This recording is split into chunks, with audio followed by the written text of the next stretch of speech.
Bonjour frères et sœurs et merci de votre fidélité. Si les disciples sont invités à ne pas s'encombrer pour la mission, ils ne partent pas sans ressources, sans l'essentiel. Et quel est-il?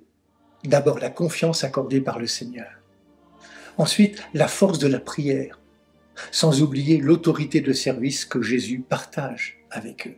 Nous découvrons que leur mission n'est pas autre que celle de leur Maître. Cette mission doit manifester une proximité, celle du règne de Dieu. C'est cela le royaume de Dieu, l'action de l'Esprit qui se trouve entre nous parce qu'il est aussi en soi, en l'autre. Dieu est celui qui s'approche. Et ce règne de Dieu s'écrit dans l'action d'offrir la paix, de vivre l'hospitalité, de guérir les malades, prendre soin des personnes. Ainsi, tout disciple de Jésus doit se considérer comme un envoyé. Pour Jésus, qui avait commencé par 12, continue d'appeler et ne cessera de le faire. Il nous demande même de prier pour que toutes et tous puissent répondre à ses appels. Cette mission, Jésus la confie à nous aujourd'hui, des femmes et des hommes qui ne sont pas des puissants, ni des sages, ni des intelligents, car il nous dit ce que Dieu a caché aux sages et aux savants, il l'a révélé aux tout petits. Soyons sûrs que pour Jésus, personne n'est inutile dans l'Église. Nous sommes tous nécessaires pour construire ce temple, car personne n'est plus important dans l'Église. Nous sommes tous égaux devant Dieu. Alors, demandons-nous comment nous vivons notre manière d'être en Église.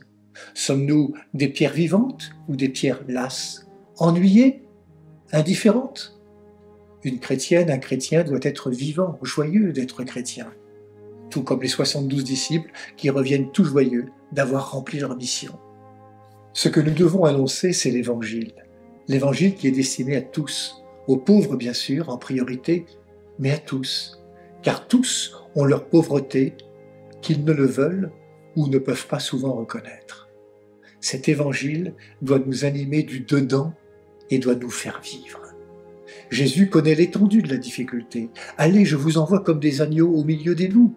Jésus nous invite à mettre de côté nos mentalités, nos sécurités, nos peurs, nos passivités pour oser annoncer l'Évangile autour de nous.